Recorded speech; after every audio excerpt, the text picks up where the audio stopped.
Hindi ko masikmura ang korupsyon kung kaya't ako ay umalis ng Malacanang. Doon sa Partido Federal, kaya nila ako tinanggal sapagkat sa sama ng loob nila. Gusto nila, hinihingi nila sa akin nung ako'y Executive Secretary na gawin ko silang chairman ng COMELEC, gawin ko silang chairman ng PAGCOR, gawin ko silang chairman ng PCSO, at gawin ko silang chairman ng Civil Service Commission. Hindi sila kwalipikado at alam ko ang nais lamang nila ay magnakaw kaya hinindian ko yan, kanya sila nagalit sa akin.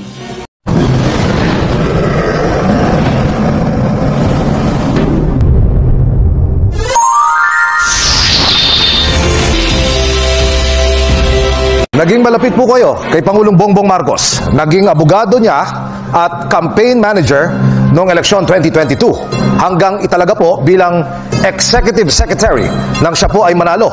Pero matapos lang, Atty. Rodriguez, ng halos 3 buwan sa palasyo'y nagbitiw po kayo sa pwesto at pinatalsik din sa partido ng Pangulo at sinabing expelled ka for your incompetence as a public servant, abandonment, and disloyalty. Ang tanong, ano nga po ba ang tunay na dahilan at nagkaroon kayo ng falling out ng Pangulo? Emil, yung una mong katanungan, hindi ko masikmura ang korupsyon kung kaya't ako ay umalis ng Malacanang.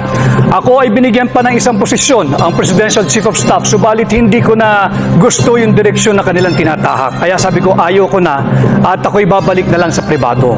Pangalawa, doon sa Partido Federal, kaya nila ako tinanggal sapagkat sa sama ng loob nila.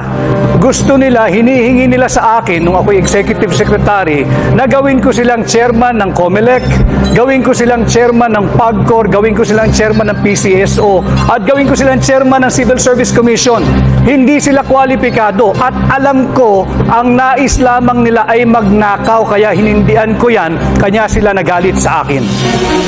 Atty. Rodriguez, meron pa ho kayong 18 segundos. Meron pa ho kayong karagdagan tanong.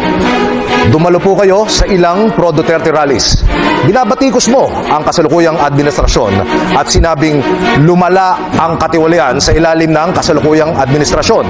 Paano niyo po mapatutunayan ang mga mabibigat na paratang na ito, Attorney Sir?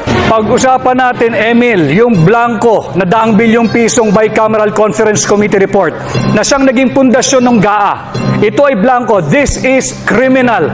This is violation of Article 170 of the Revised Penal Code, falsification of legislative document. Attorney Rodriguez, ano ho naman ang maisasagot nyo dun sa mga nagsasabi na baka kayo tumatakbo ay dahil gusto nyo lang pong resbakan o pag-revenge yung inyong pagkakatanggal sa inner circle ni Pangulong Marcos? Jessica, kaya ko tinanggap ang hamon na pamunuan ng tunay at maisog na oposisyon para labanan ang korupsyon. I have just mentioned kay Emil yung kalokohan sa dito sa 2025 budget. Ito'y punong-puno ng blanco, nakita ko ito, prinisinta namin ito, at ito ang aking lalabanan sa Senado, ang korupsyon. Pero as of today, may 3 na ho yatang nagsabi na wala naman daw pong blanco. Walang blanco, Jessica, ang GAA.